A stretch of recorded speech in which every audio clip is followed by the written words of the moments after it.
Salutations everybody, it is Matty here today. We're back with another tips video for Starfield, and I gotta shout all of you out. The support on yesterday's 15 things I wish I knew before starting Starfield video has been phenomenal. But more than anything, what I loved was the community interaction. All of the comments were you folks sharing your own tips and tricks, and it's fueled this video truly. So if you're wondering why this video is even being made at all, it's thanks to you. Thank you for being involved in what I do. I really do appreciate it, and helping out fellow members of Constellation. Now, ladies and gentlemen, today we're getting into 10 secret features that Starfield never tells you about. And I'm telling you straight up, never. Some of this stuff, as someone who's played close to 90 hours into the game, I'm going, what?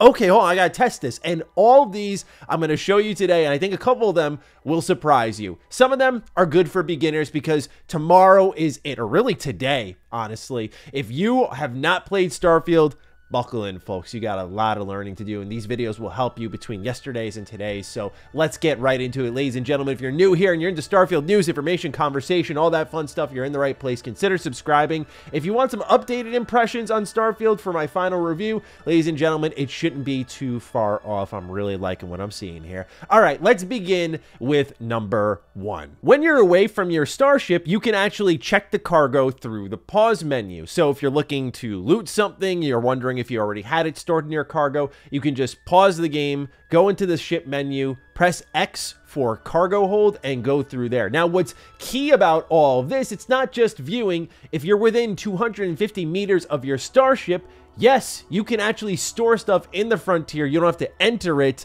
and then go to your cargo hold and transfer everything in. You can do it straight from the menu without entering your ship at all. Granted, you have to be kind of close, but this can save you a lot of time if you want to quickly drop off on a planet, do a little bit of mining, and then throw some stuff in your ship and keep going on along and exploring without cramming too much of your inventory space, which is beyond precious in this game. Number 2, on your starship, there is, of course, the cargo hold.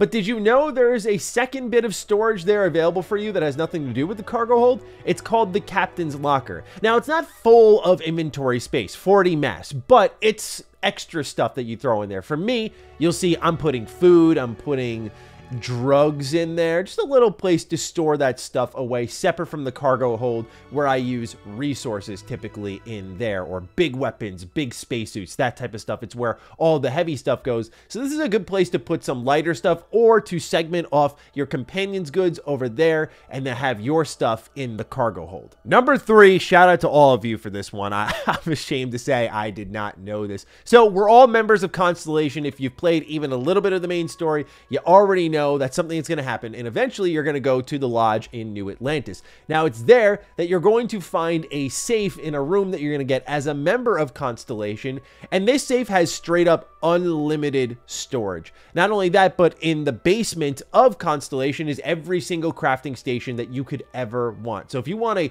all-in-one hub, this is actually the place to go. But I gotta shout out again, with the storage space, this is one place that you can go to and not have to worry about filling anything up. It is a wonderful, wonderful sight after going through cargo hold after cargo hold and captain's locker after captain's locker, filling up my companion's inventory. Just to have a place that says you can throw anything here is wonderful. Number 4, one of our first tips in yesterday's video was about using the scanner to find your way through the environment, whether it be questing or identifying objects for new players.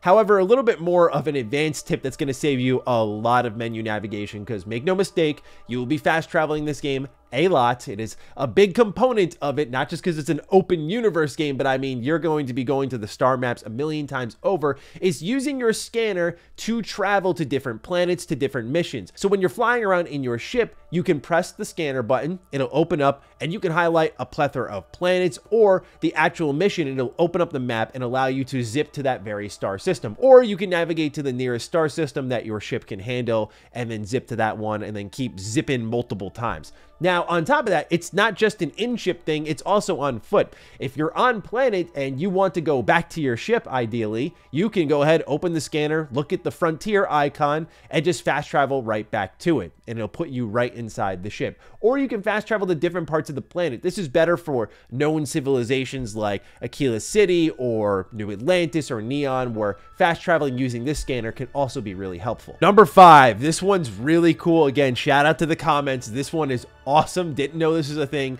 You can shoot asteroids and loot them for resources, so you don't always have to land on planets. You'll see here as I sloppily fly around my ship, you'll have to pardon my piloting ability here, but you're going to see that I'm going to blow up a bunch of asteroids and I'll get iron from it, iridium from it. It's not always a guarantee what you're going to get from it, but yes, these drop little loot containers that give you resources, and they go automatically into your ship's cargo hold. So awesome stuff here. I just love that Bethesda even did this. Number 6, this is for my decorators out there, whether you like messing around with outposts or maybe you just want to place a couple of things around your ship. This is how you interact with items in Starfield, and it's the same way in Fallout 4, but I think it's just a tip worth passing on. So naturally in all these BGS games, if you hold the interact button, which on PC would be the E key, while on controller, it's going to be the A button. You're going to hold that down, and that's how you're going to pick up an item. You're going to see it kind of shake a little bit, and then immediately you'll have control of it afterwards. There's a little bit of a delay there compared to other BGS games. From there, you can use the left and right trigger or use the shift key to rotate the object. So if you're a little particular about how things have to be placed in your settlement, this is a way to control those sort of things, or around your ship or areas you're going to frequent that you want a little bit of control on how things are decorated. Number 7, this one you probably are aware of, but when it came to the armor section, I was less aware of because of this weird, I don't know if it's a menu bug or just Bethesda had a bit of an oversight here, but you can equip your companion with better gear. So I mean that, yes, you can obviously put a better weapon in their hand, but no, you can also put new spacesuits on them, new clothing on them, like I'm doing with Andreja here. You're going to see that I'm going to open up her menu. I'm going to give her some Disciple streetwear. I'm going to give her a brand new spacesuit and everything, but when I'm putting it on, you're going to see my character front and center. This is why I never did it, because I was like, wait, no, I have this on. I don't want to equip that. I want that for Andreja, and I thought, oh, maybe they just have like set looks, and that's really it. I like her outfit anyway, so whatever. But it turns out you can customize all that. Don't be tricked by the fact that you see your character in that menu. That will be equipped on whoever your companion is. So fret not. You can customize them a lot more than you realize. Number 8, this one's just cool. You're not going to use it a ton, but some labs allow you to use your cutter to explore. If you look out for a wall kind of like this, you have to use your cutter to knock down these 4 corners, and indeed, the wall will fall down and open up another part of the dungeon. So this opens up your exploration a little bit, but it's also, again, just this little feature that is never mentioned when you get your cutter. It's always about mining, of course, but yes, this can be used in dungeons to explore, which I just thought was such an awesome thing that Bethesda's putting in here, and they never mention anything about it. Number 9, a lot of this is about time-saving tips, kind of economizing your time spent in Starfield, because it's an overwhelming game. There's a lot of quests, a lot of activities. You're going to be spending so much time doing so many different things in this game. You want to spend less time in the menus, or navigating them at least, or in your inventory. And so one way you can quickly open your map is by holding the pause menu button, whatever that may be on your controller or keyboard. You hold that button down and it'll open up the map automatically. Now this will open up the planet map. You can press RB and it'll open up the surface map, which is helpful, I'd say, on the lesser known planets, but the ones that are much more populated, like New Atlantis, Aquila City, and so on, that will be a little bit more disappointing, I hate to tell you, but this is still useful if you need to quickly access the map. You can just open it up that way, or if you need to quickly get to the star map, this is just one way you can automatically do that without having to go through a couple of tabs. Number 10 is less of a tip, but it is such a cool piece of attention to detail. I thought it would be a perfect way to cap off this video and kind of blow your minds on the attention to detail that Bethesda has packed into Starfield. So as you see, you're in a galaxy and there is a sun at the center of this galaxy, right? Okay, cool. So what's really interesting about this is if you land on the dark side of a planet, it will be nighttime when you get there. It will be dark out. Meanwhile, if you take your ship and then you land on the light side of the planet where the sun is hitting it, it will be daytime. And I just thought this was beyond cool. Is it going to impact your gameplay? No, but is it something you may end up paying attention to now? I think absolutely.